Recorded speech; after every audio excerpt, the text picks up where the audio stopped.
Hello, and welcome to Shrink, the podcast for the mind. I'm Philippe, and I talk to the people who want to have a better understanding of their issues with weight and body image.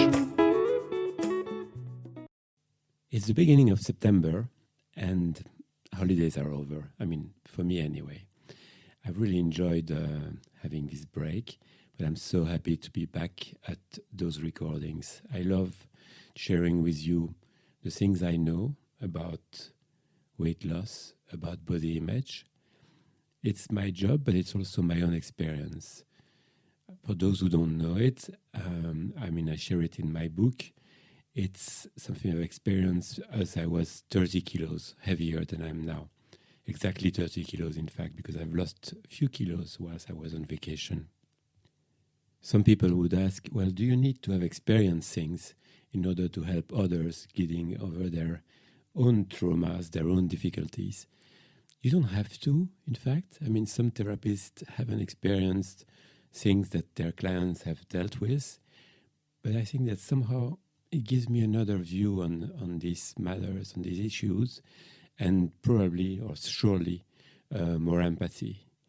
Having carried these extra kilos for so many years, I really know what it's like. And having lost them, I know what it's like to lose them and how challenging it can be. And that's what I want to talk about in this recording. How somehow being overweight can be a safe place. Or I would say, if not a safe place, some kind of comfort zone, in fact. An uncomfortable one, because most people who are overweight, not all of them, but most of them want to lose that extra weight. But somehow it feels like something we know, something we've been dealing with for many years, and we found our way in carrying this kind of protective envelope around us. I don't know if envelope is the right word, that's what I would say in French, but it's probably not the same. But that extra layer, let's say, it's more of a layer.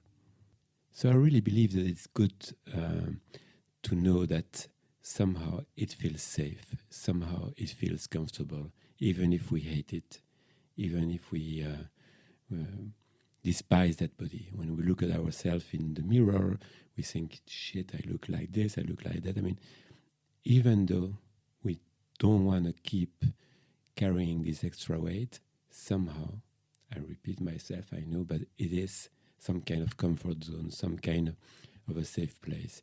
And with my clients, I talk about how they got there. It's not that I like, but I listen to their story. And I like it, I must say. And we analyze and we see how they got there, how, when, and why they've put on that extra weight. The amount of weight doesn't matter much, in fact. It's more about the journey and how they got there, really. And once, we've kind of discovered all this, when we've been working on all this, we work on the challenges that come with losing that weight. And that's what I want to talk about more precisely in that recording. But before I do that, I want to thank you all again for listening to this podcast. It means a lot to me, really.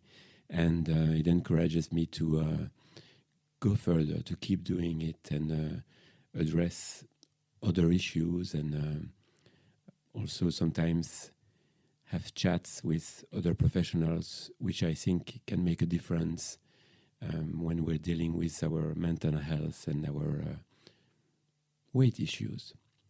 So thank you again. Ideally, I would love it if you would subscribe to that podcast, but you don't have to, of course. That's up to you. For some, being overweight may provide a sense of comfort or even a sense of safety, and that's for several reasons. Some people may use excess weight as a form of emotional protection or a coping mechanism. Extra weight can create a physical barrier that shields individuals from emotional vulnerability, from past traumas, or from negative emotions. It may serve as a way to avoid addressing deeper emotional issues as well. Being overweight may feel like a way to opt out of societal expectations, providing a sense of relief from the constant scrutiny that others may face. Society often places unrealistic standards of beauty and body image, and it can lead to a social pressure and even a constant fear of judgment. Although I still believe that we are the ones that judge ourselves the most. Others may see that we are overweight. Others may see that we don't look as good, or in their eyes anyway, as we did. But it's more about us. If you see yourself with kind eyes, if you see yourself with empathy, I think that's the main thing, really. Some will think that, let's be honest, most of these things are unconscious. It's not like anyone decides, okay, I'm going to keep that weight on so that I'm less likely to be scrutinized by others. I'm less likely to be noticeable. It's not things that we decide. It's more things that come out of a place of fear, or sometimes it's a trauma we've experienced in the past, which have built this unconscious idea that by being overweight, we are in a safer place. So I want to make it clear that it's not things that we decide to do. And that's why by listening to this podcast, maybe you can recognize some of your patterns and think, okay, I understand why I'm doing this. I understand why I'm doing this, these diets or this work with a psychotherapist, and still I find it difficult to lose that weight. So for some of us, being overweight is a way to be less noticeable, to blend into the decor, I would say. In French, again, they're using a French word. It's like if I'm slim, people will notice me better. And so if they notice me, they will judge me. They will look at the way I look. They will look at the way I'm dressed. And if eventually I put some weight back on, they will judge me. So, why would I lose that weight? I'm so much at peace right now. Why would I even bother losing that weight? If you've been overweight for quite a few years, somehow you've almost, it's more than likely that you've almost developed a persona around that extra weight. You even maybe describe yourself as someone who's round, who's jolly, or that's the way you want to be perceived. So letting go with a persona or something really that matches your personality, let's say, is not easy, because it's like you don't know who's the real you. But in fact, the slimmer version of you is still you. It's always been about you. It's always you. You're there, either carrying some layers of fat, let's say, it is what it is, or not. It's still you. You're there. You're underneath these layers, or you're there without these layers. So it's not like you have to create a new identity, even though you may think or you may feel like that's what it is. No, that's not what it is.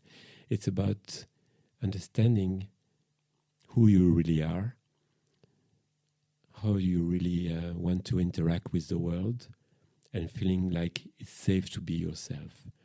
It's safe to express your feelings. It's safe to show to others who you are, what you like. And that's the main thing, I would think, really. So keep in mind, losing that weight won't transform you. It may transform you physically. It may somehow change, not somehow, it will change the way you see yourself, the way others see yourself, the aesthetic of yourself. But it's still you. You're there. You've been there all the time. Maybe hiding behind these kilos, but you've been there all the time. So let's see how being overweight can makes a difference in different aspects of your life. At work, for example, For some people, this extra weight is a way to avoid competition. They feel like, because they see themselves as fat or overweight, but they would usually use the word fat, in fact. They won't maybe say it, but that's what they would have in their mind. Well, somehow they can't compete with the others. And that feels safer, because competition is something they dread. It's something they really don't want to get into. And at work, not always, but very often there is some kind of competition. But they will be left at peace. They will think, well, they're not going to ask me to go on this project because, how can I don't look fit enough to tackle, this new project, to see these new clients. And it's a way not to move forward at work. You may think again that it's a bit strange to have that mindset, but it is safe. It is safe because you just do what you have to do and you're not competing against others. It can be that in your youth, you've been in a situation where you had to compete with a sibling or even with one of your parents, and doing a great job, being noticeable was something which did put you at risk. I've got so many examples about that. So you want to do a good job, but not more than that. And you believe that by being overweight, nobody's going to try and compete with you. They're just going to think, oh, he's a nice guy, or she's a nice girl, she's a good girl, she does the job, but that's it. You're not part of the, I don't know if you would say the elite, but yeah, something like that. I've had some clients who somehow, because they were in this situation, they didn't want to evolve in their career, although they were very, very good at what they were doing. But it's like, okay, this is it. I've reached the top. There is no way I can move forward or get that new position or move to that company. Although they had, and they proved it, because when they've lost the weight, then they went for these jobs and they got either a pay rise or a better salary, or in another company. But for a while, they thought, I can't even try to get there. Of course, they were wrong. They were wrong because even with 10 or 15 or 20 kilos more, they were really good at what they were doing. But they had this kind of barrier in their mind. This is not for me. And it was safe because in their life script, what I call the life script is this story, unconscious story. We write the story of our life, and it's something we write when we're a young child usually. It's not a very precise story, but there are some very precise things. And one of them may be, well, I won't excel, I won't be at the best, because being at the best is a scary place, is a dangerous place to be. Now let's see what may be in your mind, unconscious mind, if you're in a relationship, a romantic relationship. If you've been in a relationship for quite a while, where either you're married or not, it doesn't make a difference, in fact. Somehow you love that person that you're with, but you've lost the appetite, the sexual appetite for that person. You may think this person is still attractive, but you don't want to have sex anymore with that person. And you want to make sure that person doesn't want to have sex with you as well, because you wouldn't know how to manage that.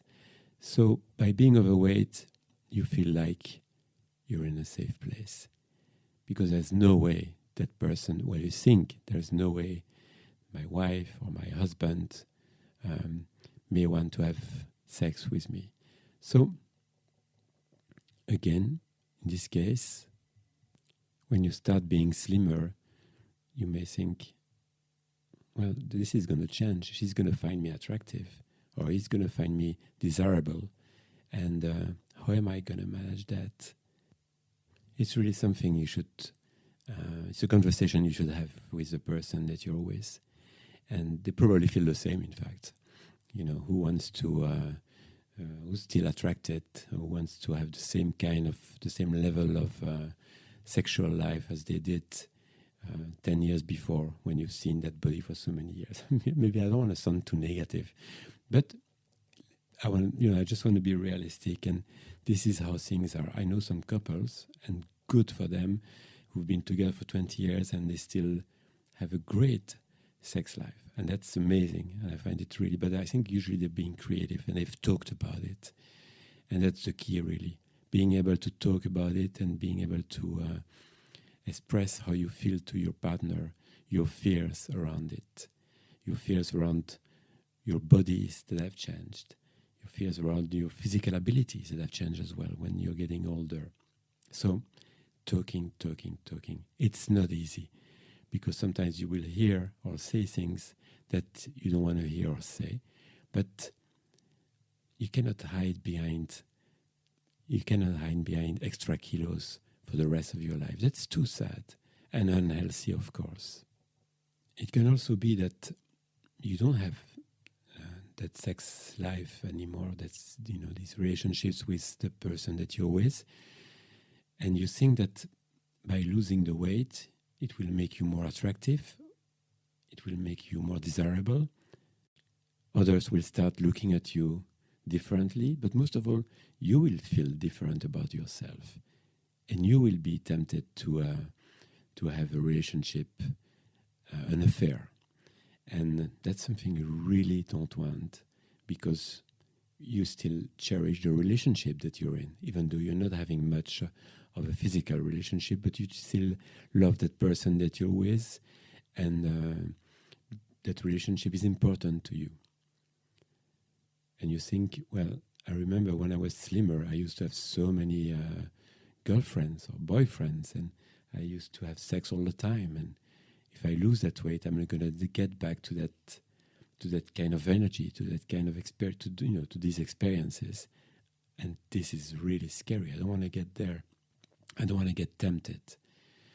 In both cases, if you're keeping that weight on because you don't know how to manage the fact that you're not having sex with your partner anymore, or you don't want to be tempted to have a relationship outside affairs, outside your the one that you have with the person that you're with, it's what I call the kilos of abstinence.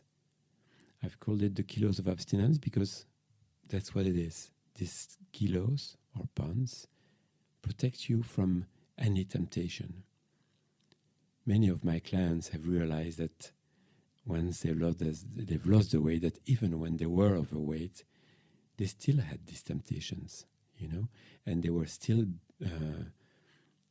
attractive or sexy to some people, but they didn't want to see it. They couldn't believe it. They couldn't even believe that, and it's not a matter of how many kilos. It can be even when, for some people, when they've got some, let's say 5 kilos, so 5 extra kilos, they put themselves out of that dating game, out of that attractiveness game. I don't know if that's the right way to describe it. Losing weight comes with changing your habits. Not all of them, but some of them. And that's a really fascinating topic. And I'm very interested in that because I've seen it with many people. Once you've understood how and why you use food and sometimes alcohol to suppress or repress, let's say, some of your emotions which you find too difficult, too harsh to deal with. Once you've understood how certain traumas that happened earlier on in your life are being masked by this way of eating, by overeating, it's all about changing your habits. Okay, so now why you've been overeating. You're ready to eat differently. You're ready to eat more healthily, but changing your habits is difficult. It's very challenging. it has to do with neuroplasticity. And although I'm not a scientist, it's something that I read and I listen to a lot of stuff about it, because it's, for many years I was thinking, well, how come things are not changing quicker? I mean, talking about me or talking about some of my clients. And I came to understand that changing our habits for very precise, very interesting reasons is something difficult to do. It's changing our habits in terms of at what time do you eat?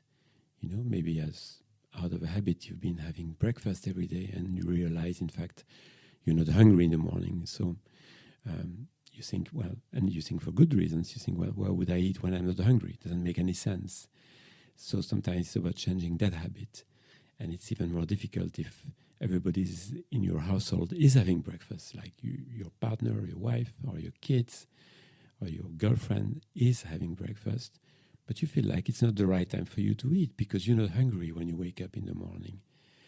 So that's when you eat. It's changing your habits about what you eat. We're used to buy the same things, in fact. I've done a podcast episode about our shopping habits and how difficult they are, to change. So, yeah, it's about exploring your supermarket and with open eyes and being intuitive and thinking. Yeah, in fact, I never go into that aisle. I always go into the same place, always buy the same stuff. But I feel like, eating different things. I feel like getting back to a kind of food that I used to love, and I've let go with time because I thought it was easier, or it was more convenient, and so changing your eating habits goes, of course, with changing the way you buy your food. And it can be that you're not the one buying the food, in your household. Maybe someone is doing it for you, and slowly their taste or the things, they're buying the things that they like more than the things that you like, and you never really cared for that because somehow it's really easy to have someone going to the supermarket. You don't have to do it yourself, but now it's probably time that you do it yourself. Maybe not. Most of my clients, many of them anyway, they don't change drastically the kind of food they're having, but some changes do happen. Of course, some things change. I've seen with many of the people that I've helped along the years that it's also usually about the pace at which you eat. That's a difficult one to change, in fact. People who are overweight and people who overeat usually tend to eat way too quickly. And because they want to somehow soothe these emotions that they find difficult to deal with, and they want to do that quickly. So it has become a habit. Eating quickly has really become a pattern. That's the way they eat, and that's the way people around them are used to see them eating. So again, another habit which is not easy to change, the pace at which you eat. And it can also be about where you eat. Maybe you eat a sandwich or your breakfast quickly whilst you're on the tube, or maybe when you're driving to work, you engulf food quickly to make sure that you won't be hungry later on in the day, and so you eat preemptively. It could be that you eat at a certain kind of restaurant or fast food, and which is convenient to you because it's nearby, because it's cheap as well, probably. I mean, of course, that can make a difference. How much money we've got, and we want to give. We're ready to spend for our food. So that's another habit. Where you eat.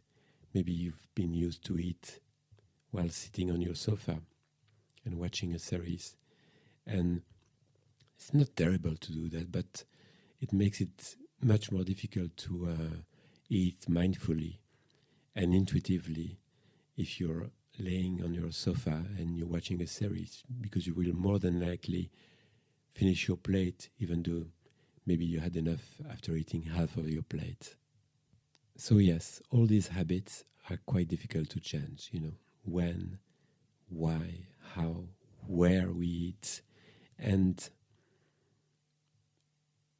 knowing this, or even if we don't know it consciously, but somehow having this feeling, this unconscious feeling that things will have to change, makes it sound like too difficult for many people.